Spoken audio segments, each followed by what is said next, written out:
then there's the Discovery Bowl. As there's nothing separating these teams except 4 miles of asphalt and a Chick-fil-A, only one will come out victorious and claim bragging rights for all of San Marcos.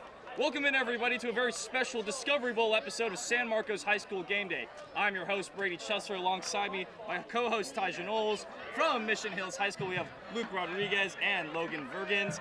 And our special guest, CIF Assistant Commissioner Todd Casson. Todd, absolute pleasure to have you on the show. How do you feel to be here? Oh, it's great. Anytime you can be here to see a great rivalry like Mission Hills and San Marcos go at it, excited to see what's going to take place on the field tonight. Well, we definitely have a great game in store today as the number 4 ranked Mission Hills Grizzlies come in to take on the number 7th ranked San Marcos Knights in one of the best rivalries in all of San Diego, California. And you know, this game every single year and out, it's, you know, obviously always a winner comes out of it, and lots of bad blood between these teams. And we've had some great matchups, especially in the past couple of years. You got that playoff game a couple of years ago at Mission. That was a great one. Last year came down to the wire. Mission Hills ended up winning that game 17-14 on a last-second field goal. Was an absolute great game. And so looking over at Mission Hills, how do they just keep the winning streak? You know, they've just been absolutely dominant in this rivalry as of late. So how do they just keep this rolling? You know, they just stick to their quarterback. Great quarterback in Troy Yoon. You know, we got great running back. We got great assets all around. And we got great coaching. It's kind of like a uniform the way Mission Hills plays I've seen over the years. But we have had a coaching change recently. Our quarterback coach stepped up as our head coach after some stuff went down. But now we got boys are looking forward and getting ready every week, ready for the game tonight. Troy, definitely one of the playmakers on this team, definitely one of the highlights of this team.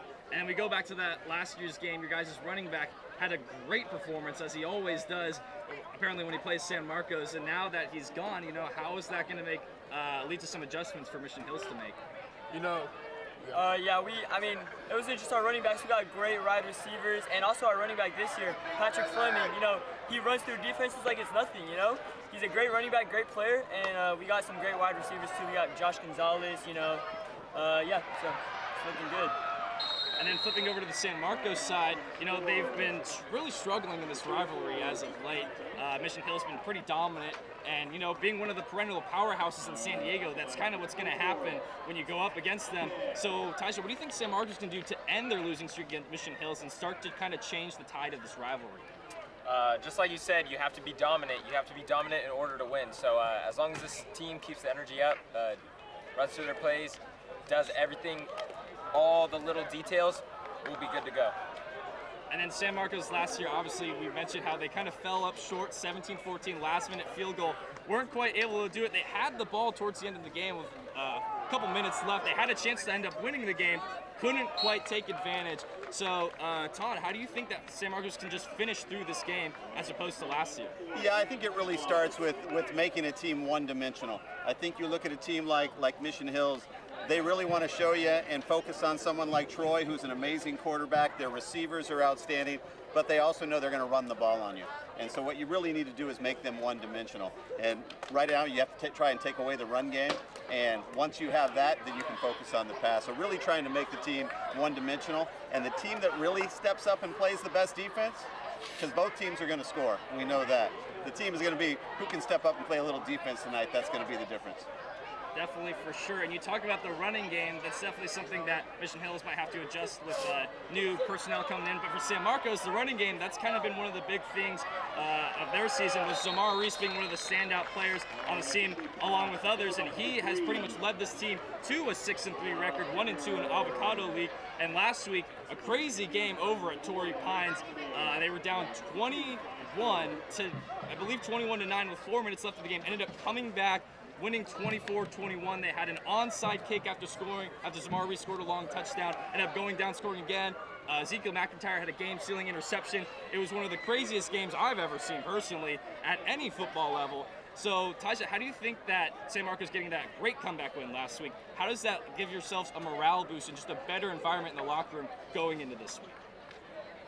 Yeah, that was just an awesome game to watch. I don't know what we were doing. Maybe we were trying to convince the other team that they could win, but then we just took it away. It was amazing seeing what Zamar did out there. We ran it all the way into the end zone, and then we recovered that onside kick. It was just, what a game. What a game. So, we just got to keep that up. I'm sure that has boosted our energy because we don't have as much of a losing streak anymore this season. So, yeah. And then flipping it over to the Mission Hills side, their record looking a little bit cleaner than San Marcos, currently sitting at 8-1, 2-1 Avocado League. Their only loss coming to Carlsbad, which is one of the top teams in the country. San Marcos also losing to Carlsbad this season as well. And they did not have a problem with any comebacks last week. An absolutely dominant win over Rancho Bernardo, and they've just been having dominant wins the entire season. They have a plus 219 point differential over all of their games, which is just absolutely absurd. The offense has been great, but also complemented by great defense. So, you know, what has been Mission Hills? How have they been able to find all the success so far this year? You know, Mission Hills, we got 2 transfer wide receivers that have been electric this whole year. You got Josh Gonzalez coming from Escondido that every time he gets man coverage, it's deep ball going him. And then on the defensive side, you know, we got John Garcia. We have 2 standout quarterbacks in Debo, and then you have Xavier St. John. You know, I can count on both hands how many pick sixes they have had this year. It seems like every time we score, we get a stop right then and there. Yeah, I would say your defensive backfield is one of the top in the county. Very impressive to watch them play and how they cover. And Mission Hills also, they've been tasked with a tough schedule, which kind of happens if you're playing in the Avocado League. Any team up here, they've got to play at a hard schedule, but Mission Hills for sure having one of the hardest. They've had to play number 6 Granite Hills, number 5 LCC, Torrey Pines, Rancho Bernardo, Carlsbad. So what has been Mission Hills' approach to the hard schedule this year, and how are they going to look forward to their future games coming up the rest of the season, playoffs on the rise?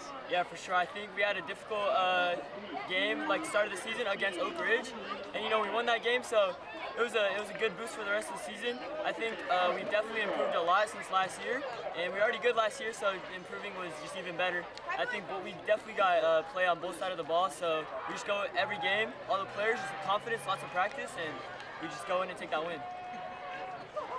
And then San Marcos as well also dealt a pretty tough hand when it comes to their schedule, and they have been taking a little bit more damage than Mission Hills has. They have losses from Mount Miguel, La Casa Canyon, and Carlsbad, kind of plaguing their record a little bit. But honestly, if you kind of look a little bit deeper, their record looks a lot worse than how they're actually playing this game. The Mount Miguel lost only by 1, and that was because they weren't able to convert a 2-point at the end of the game.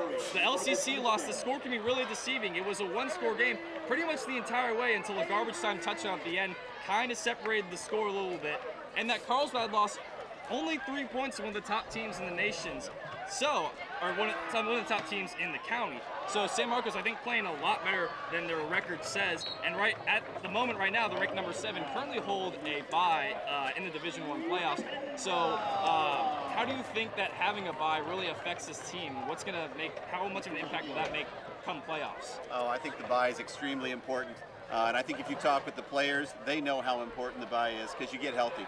You get a week of practicing, preparing, but really getting healthy, and not having the taxing game that you have in that first round makes a huge difference. So I think that bye is something we always see teams fighting for it. And when we go into seeding meetings, believe me, the teams that get the bye, they know how important it is. Yeah, having a bye, especially going into playoffs, is just a great thing. Like you said, you get to rest up. That's the biggest, most important thing out here. This is a hard, strong, physical game. This game, everybody needs to dominate, try to play as hard as they can, put their bodies on the line. So having a bye will definitely be good for their bodies. That's not even taking into account how much better they get to study for the next team. More film study, more practice, more studying their plays. I mean, it is just an awesome thing to have a bye.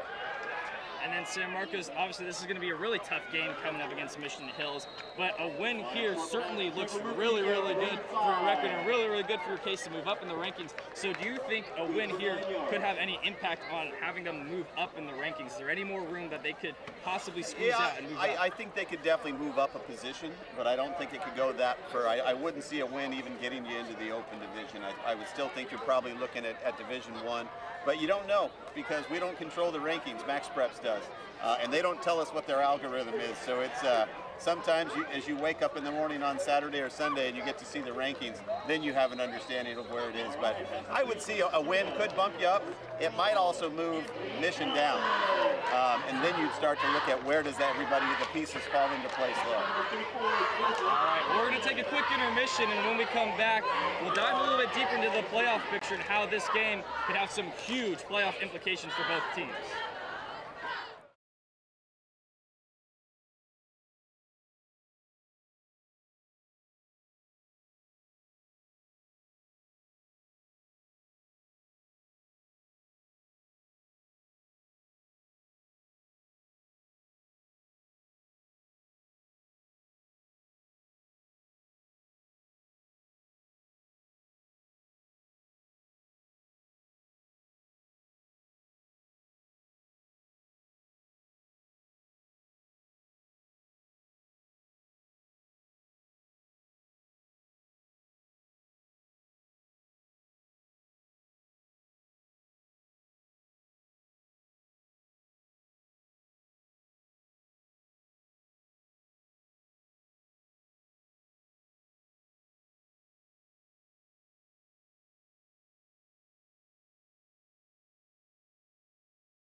Welcome back to San Marcos High School Game Day. Once again, I'm your host, Brady Chesler. And last time we left off, we were talking about the playoff picture and kind of how San Marcos was looking. But now looking over at Mission Hills, their playoffs looking a little bit better than San Marcos does. Currently, they hold the last place position in the open playoffs, which is a very, very hard thing to achieve. Only the top 4 teams make it. So if we take a look at the playoff picture, you can see that there were some huge changes after this last week to the playoff picture. Lincoln and Cathedral Catholic, obviously that was the huge game last week, and that had some crazy, crazy implications for the playoffs. Obviously Cathedral pulling it off in an upset win that I don't think a lot of people saw coming. Now they jumped up to number 1 in the rankings, Lincoln dropping down to 2. And then also another big game that happened last week, Carlsbad versus La Costa Canyon in a rivalry game, which honestly didn't affect the playoff picture despite the result. LCC beat Carlsbad by a pretty hefty amount, yet had no move in the rankings whatsoever. But looking over at Mission Hills, what do you think they can do to keep that last spot in the open playoffs? You know, if they come out here, like, be like, we're the open division team, play like it, I think it'll be pretty good. And see just how things kind of pan out. There's a chance they move up this spot, but I don't really think so. I think a win here is kind of just to solidify them as an open division team, kind of just improving themselves. And then do you think right now, so currently they sit at the 4th place in the open division. Right now, LCC, they played their game actually yesterday, along with a couple other teams. They ended up winning their game over Torrey Pines. They now sit at 9-1. Carlsbad 9-1. Cathedral sitting. They won their game last week, so they'll probably most likely hold the number 1 spot. Lincoln, they'll play Scripps Ranch later today, but most likely probably going to end up winning that game too. So for Mission Hills, with all those teams around them winning their games, do you think there's a chance that they could drop out of the open division if they end up losing today? I think there's a real chance that they end up losing this game, because when you're sitting there at 4, if you look at where the ratings are, I think they're only about a half of a point above La Costa Canyon right now. The thing that you realize though in our seeding procedures, you know, any of these rankings, they never take head-to-head into account. But it does within your seeding procedures that you always can go through head-to-head those 1 teams and they can flop. So that's something we'd have to see. They'd have to drop all the way to 6. If they're in the 5th in La Costa, they'd still flip them because they beat La Costa earlier this year. And then with the games that occurred yesterday, obviously we got some results back, so now we're kind of seeing where this open division is trending towards. So what do you think the open playoff picture is going to look like next week? Do you think there's going to be any drastic changes after this week, or do you think it's going to kind of solidify how it is right now? Great question, and I think it's all depending on this game. So when you have a rivalry game, you all know you throw everything out. That you throw out the records, and you have 2 of the best teams in San Diego, you got a top 10 matchup. You never know what can happen, but what happens here on this field tonight is definitely going to impact the rankings when we get them on Saturday. So an absolute must-win game for Mission Hills today. Huge playoff implications on the line. You know, LCC is sitting at home. They want to see what the result of this game, because they're right now the 5 seed on the outside looking in, but they are probably every single bone in their body rooting for San Marcos to try to jump that spot, get in the open division, play Cathedral, get some revenge from years prior, and move on. San Marcos, looking over at them, they currently sit the 3 seed in the Division 1 playoffs. That currently would give them a bye. So how do you think, we kind of touched on, you know, the impact of having a bye for San Marcos. What do you think they have to do to keep that spot, Tyja? I think in order to keep that spot, we just gotta, of course, just like I said earlier, the morale, we should just play dominant and keep going what we have right now. This would be a detrimental game to lose, of course, a big rivalry.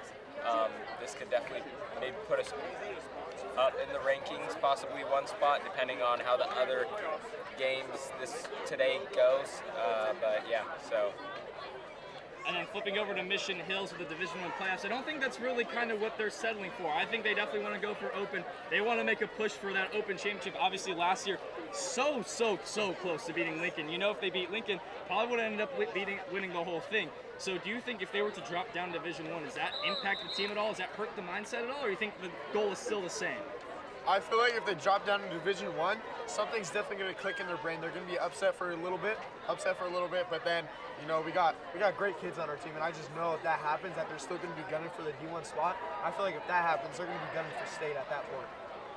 and then obviously one of the powerhouse programs, so not quite D1, not really what they're looking for, but I think even then, just competing for a CIF title, that's still, that amounts to something. I think that would definitely help them. But do you think if they were to drop down, does that add a little bit of motivation to them? That kind of give them spark a little fire that maybe we should be up to this and let's now go dominate, prove why we should have been moving forward? Absolutely. I feel like that would be a huge motivation key for them, and especially our quarterback, James Franklin, got fired from Penn State. That's, of course, Troy to decommit. So is that motivation, and then if he could go and make a run in state playoffs, D1 playoffs, just have that under his belt, I feel like he would be gunning for that, and the whole team would be there behind him. Yeah, he's definitely been a leader in the offense, an offense that's been absolutely great this year, like we touched earlier, plus 219 point differential. That's definitely something to take note of. So how do you think this Mission Hills offense has been so explosive, and what kind of factors does that play in today's game? Yeah, for sure. The Mission Hills offense obviously has been very explosive. We had a few transfers. We had some wide receivers. I think it's just playing into our game in a total, we just have every game is just better and better. I think we had a lot of juniors last year, so they experienced that loss in the playoffs, and I think they just don't want that to happen again. So I think they just want to win. So they're going out there every game just playing hard. And you talk about bringing in transfers, kind of bringing in that new talent, but it seems like talent always just kind of flushes into Mission Hills. Sure. As we mentioned before, they're one of the football powerhouses alongside schools like Lincoln, Carlsbad, Cathedral in San Diego. Notable alumni consist of Chris Olave and Fred Warner, which are two NFL superstars. So how do you think Mission Hills just year in, year out has just been able to just be a football factor? Yeah, we just got a great program overall. We got great coaches, and they just come in, develop our players, and all that outside noise, all these notable alumni, it's just outside noise. But I think we're just going to keep producing superstars, and I think we have a lot of future stars on our team right now. And flipping over to San Marcos, we mentioned earlier transfer player from Escondido, Josh Gonzalez. San Marcos having their own transfer player in Ezekiel McIntyre from Escondido, so the teammates now facing off in this game, which should be a pretty good rivalry in itself to see between those two former teammates. So what kind of impact do those transfers make for both teams in this one? Yeah, Ezekiel McIntyre is just doing great. He's doing exactly what they want him to do. I mean, that guy is good. He can play any position, starting at wide receiver and DB. Not to mention he goes play a little bit of quarterback. Yes, exactly. He is second string quarterback. So just do what he needs to do and have fun while he's at it. And he's just able to produce. And flipping over to Mission, Josh Gonzalez is going to be a huge impact. He has been a huge impact. Then the wide receiver one for this Mission Hills team coming over from Escondido. So what kind of impact has he made for you guys? Yeah, Josh, he's just, ever since he got here, it seemed like he just had his head down and went to work. He's kind of blown everyone away. People had high expectations. I feel like he surpassed those. First game of the season, I think it was the first drive, deep ball to him, touchdown. He solidified himself as a Mission Hills player that coming from Escondido, there's probably a little bit of him that wanted to prove himself, be like, I could be an open division player, D1 player, and I feel like he did very much prove that. Certainly. Well, those Escondido players certainly making an impact not only in this game, but they've been making an impact the entirety of this season. And I bet they're going to have some great performances in this rivalry matchup. Now we're going to go to another intermission, and when we come back, we'll have some more special guests, dive a little bit deeper into the players in this game, and make our game picks.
Marcos High School game day. And now joining us some very, very special guests from San Marcos High School, Principal Dr. Wild, and from Mission Hills High School, Principal Mr. Baker. Thank you guys for joining us. How does it feel to be here on the show? Oh, it feels great to be here on the show. Before I was a principal and administrator over at Mission Hills, I spent some time as a teacher here at San Marcos High School. In fact, I'm a San Marcos alum. You didn't know that, I bet. No, I'm super excited to be here. Last year you hosted, glad to have it on our home turf. And a little fact, I have to say, my kids went to Mission Hills High School, so we got a nice little friendly rivalry. Little crossover there. Little crossover there. Which also helps with the rivalry. Yeah, Of course. I mean, well, in this great rivalry where there's nothing but bad blood between these teams, it certainly helps to get a little bit of conflict in there. Do you guys have anything planned? Any little bets or side negotiations going on with this one? Or? No, not really. This year. Not this year. We talked about it, but decided not to. Just leave it all out in the field. All right. That's usually the best way that it's supposed to be settled. Well, Dr. Wild, this is, you've already been experienced to this rivalry. Yeah. You've kind of seen it up close, seen what it's like. Yeah. I've been a part of it for a couple of years now. So, seeing this rivalry, how does it kind of stack against the other rivalries in San Diego? I think this is the best one because it's a friendly rivalry. We're all in the same town, and the students know each other. But it really brings the whole community together. I love seeing everybody from San Marcos come together. In fact, I was somewhere at the gym this morning. Everybody was talking about the Discovery Bowl. So I think to me, there's a rivalry, but it's also a community event. And Mr. Baker, just like that, the rivalry kind of brings San Marcos together while also kind of tearing it apart in a way. One of the big unifying events, obviously, is the Chick-fil-A Challenge, kind of getting everyone to kind of come together and mix around with that. You've been a part of this rivalry as well for some time now. So, how has experiencing this rivalry and just seeing it, what kind of impact does it make? Yeah, it really does have a huge impact on our community. And you talked about the Chick-fil-A Challenge. It's just another component of this rivalry that is really healthy for the city of San Marcos. And I think back to last year's game when the game was at Mission Hills. It came down to the last few seconds with the field goal. So when those games are close, when they're very tight, and you see the home side and the away side bleachers filled to capacity, and they stay until that last minute or those last seconds to see the outcome, it really is something special for the city of San Marcos. I have to say, how much Chick-fil-A have you eaten this week? I think I've gone every day. Oh, I had to go off my diet. I had a few chicken sandwiches. Took my kids to Chick-fil-A a couple nights ago. We went ahead and chowed down on a 30-count nuggets. There you go. It was good. We'll find out the winner of the Chick-fil-A Challenge later today. It's always something that's great to look forward to during this rivalry game. And like you mentioned earlier, last year's game was a great one.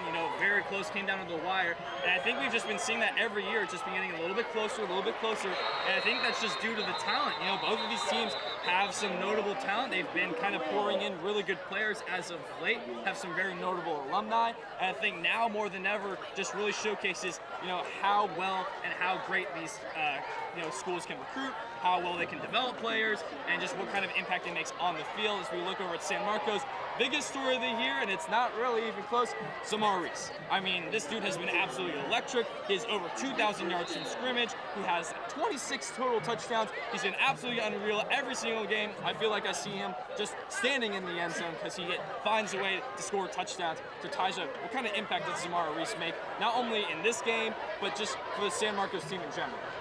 He has had a huge breakout season, and he transferred last year, but was right behind the RB1 Tabari Lane. But now that he has the shine, the spotlight, and he's taken that spot, he has really taken advantage of that. And I don't know how he does it. Once he gets the ball, he just finds a way to get into the end zone.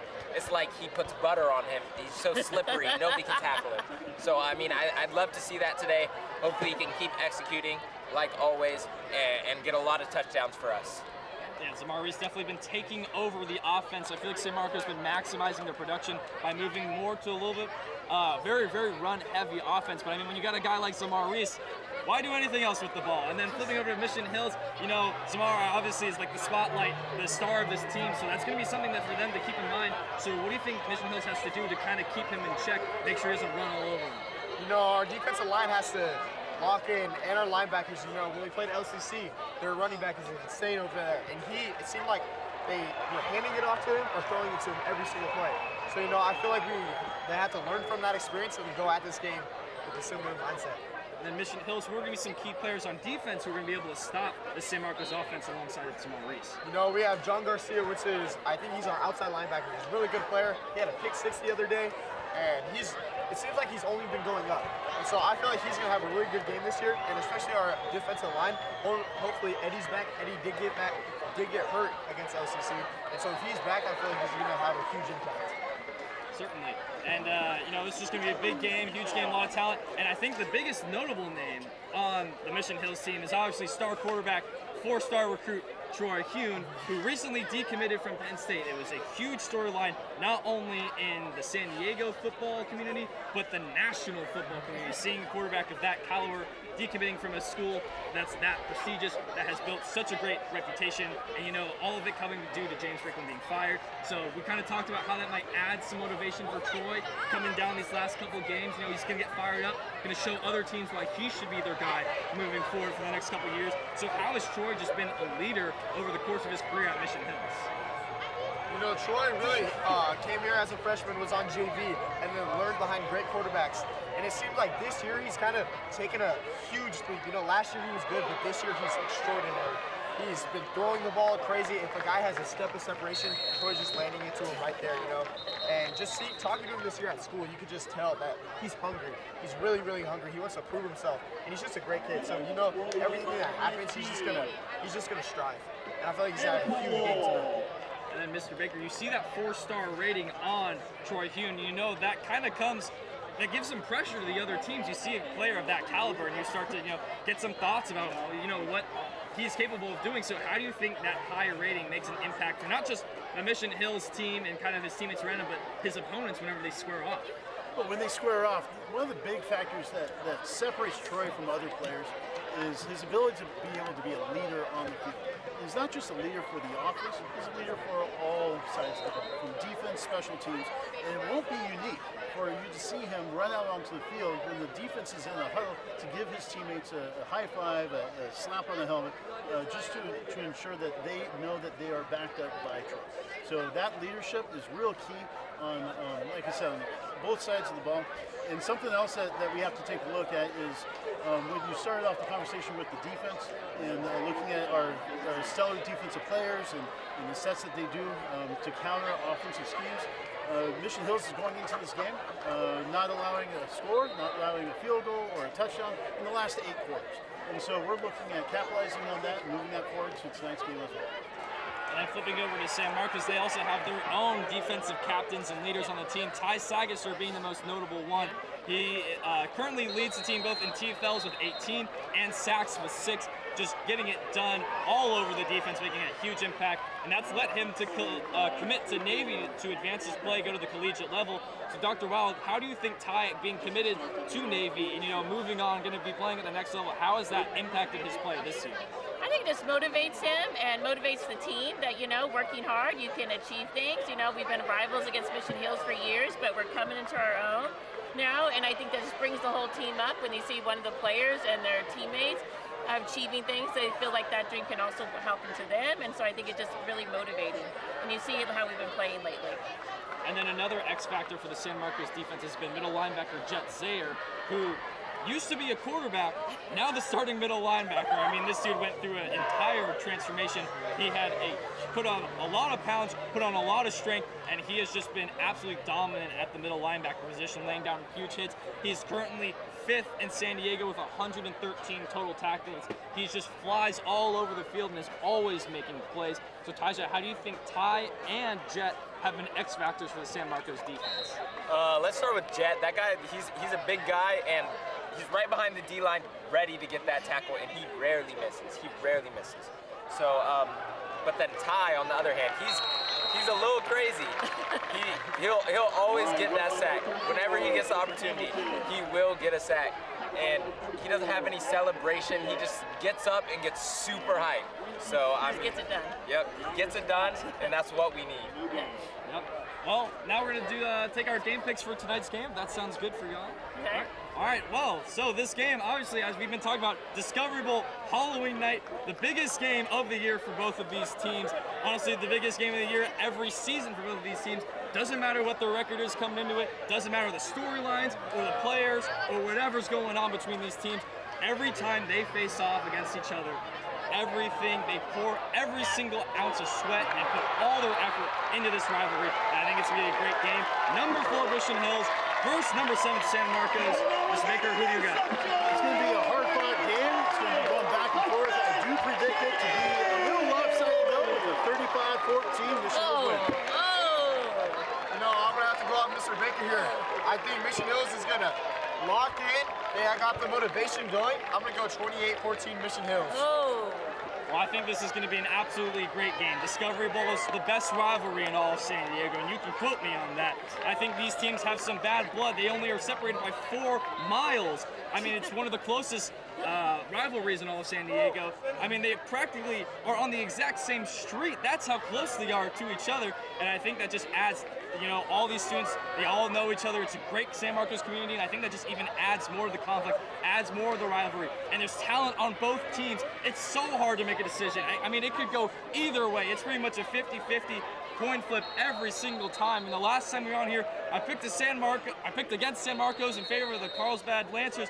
How could I ever pick against San Marcos again? Well, you bet I won't. San Marcos is going to win this game. They're going to knock Mission Hills out of the Open Division playoffs, win an absolutely huge one, and get themselves with a great morale boost going into the Division I playoffs. Yeah, I have to go San Marcos. We're gonna come out and stay strong. So yeah, that's all I got. I'd say we're hungry for it. We want it. It was close last year. We're going to bring it this year. I'm San Marcos all the way. Well, there you have it. San Marcos is going to take the panel 3-2. This is going to be a great game. And that's all we have for you on our show today. If you want to watch this game, you can check it out on SMHS Network or come down to San Marcos to watch the greatest rivalry in all of San Diego. Once again, my co-host Tyja Knowles, from our special guest, San Marcos Principal Dr. Wild, from Mission Hills, Logan Vergens, and Mission Hills Principal Mr. Baker. And once again, I'm your host, Brady Chesler. We thank you for watching San Marcos High School Game Day, and we will see you next time.